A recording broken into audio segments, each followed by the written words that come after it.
La teología es el estudio de Dios, o más precisamente el estudio de las obras de Dios. En este caso se debe prestar atención a la Biblia, ya que esta es tanto la palabra que Dios pronunció como las palabras que narran la historia de Dios con la humanidad. Sin embargo, estudiar los hechos de la historia de Dios para comprender su deseo no es sencillo. Se requiere un proceso claro para comprender el mensaje sin alterarlo para beneficio propio. Al revisar la Biblia, debo tener en cuenta, 1, la recopilación de datos donde se recopila información sobre un tema determinado. 2, el análisis donde se estudia el material para extraer conclusiones sobre el significado de los datos que tenía al inicio.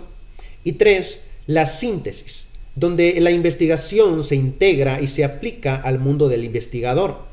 En este último punto es donde entra en juego la temporalización o contextualización. El pasaje, entendido en su contexto, debe utilizarse para guiar a la comunidad que lo está estudiando en su tiempo y espacio. Al proponer el estudio teológico de estos puntos, se puede entender cómo un concepto evoluciona y se va adaptando. Por ejemplo, el concepto de salvación, que tanto en Éxodo y Jueces como a lo largo del Antiguo Testamento implicaba la liberación de la esclavitud física. En el Nuevo Testamento se presenta como liberación de la esclavitud espiritual. En el exilio de Israel y Judá se podían ver los constantes fracasos del pueblo en servir a Dios y la necesidad de renovar el pacto.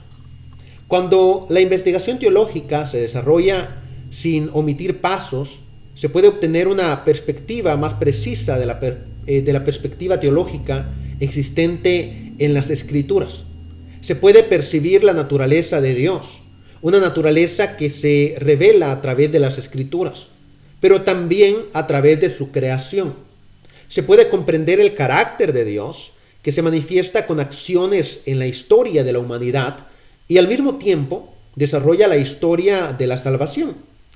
Cuando el hombre es expulsado del jardín del Edén, se percibe una mezcla de ira, decepción y justicia, pues a pesar de la desobediencia, Dios no destruye por ira, sino que castiga con justicia, y al mismo tiempo se siente decepcionado por lo que el hombre ha hecho. En el diluvio se observa la ira, una señal de que ésta tiene un límite que la maldad del hombre puede llegar a sobrepasar en algún momento. Cada acontecimiento registrado en las Escrituras revela una parte de ese carácter y naturaleza de Dios. También se revela que la naturaleza de Dios y la del hombre son muy diferentes. La perspectiva teológica es distinta a la griega, en donde los dioses son como los hombres y se pueden ver y sentir. Aquí Dios no puede ser visto por el ojo humano, ya que la naturaleza pecaminosa crea una barrera entre el hombre y Dios. Por eso se dice que Moisés vio los lomos de Jehová, ya que la presencia directa de Dios no puede ser apreciada por la humanidad. Esta barrera nace de la infidelidad, el desamor, la mentira, el asesinato y todos los pecados que existen dentro del corazón del hombre y sobre todo del deseo constante de sucumbir a ellos. Otro punto que destaca en el estudio teológico es la naturaleza del hombre. En los diferentes pasajes se puede ver cómo el hombre fue creado a imagen de Dios, limpio de toda impureza en su corazón.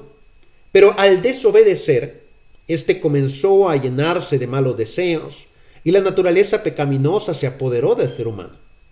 A pesar de esto, el hombre conservó dos naturalezas, la carnal y la espiritual. En las Escrituras se invita al hombre a luchar contra su naturaleza carnal y a buscar su conexión con Dios. Jesús proporciona el mayor de los mandamientos cuando dijo: amarás al Señor tu Dios con todo tu corazón, con toda tu alma y con toda tu mente. Mateo 22:37. Esto nos recuerda que tanto la naturaleza espiritual como la carnal pueden adorar a Dios, porque Dios no espera que el hombre lo adore solo con su espiritualidad, sino con todo su ser, que incluye corazón, alma y mente. El hombre puede estar en contacto con Dios y tener comunión con Él, pero debe estar dispuesto a rechazar los deseos de la carne, de los cuales el cuerpo es prisionero. La invitación que aparece en Mateo 16:26 es a asegurar la ganancia del alma antes que la ganancia del mundo, ya que es de mayor valor asegurar la salvación del alma que las riquezas y los bienes materiales existentes en un mundo perecedero. La naturaleza del hombre se comprende mediante el estudio teológico de las Escrituras.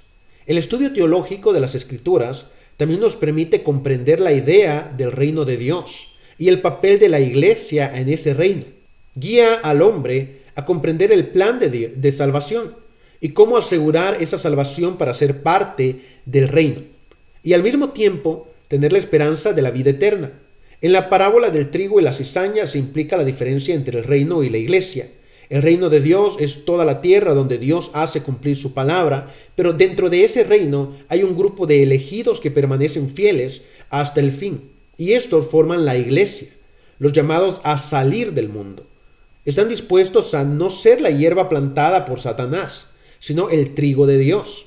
La salvación se asegura cuando las personas están dispuestas a mantenerse firmes hasta la muerte.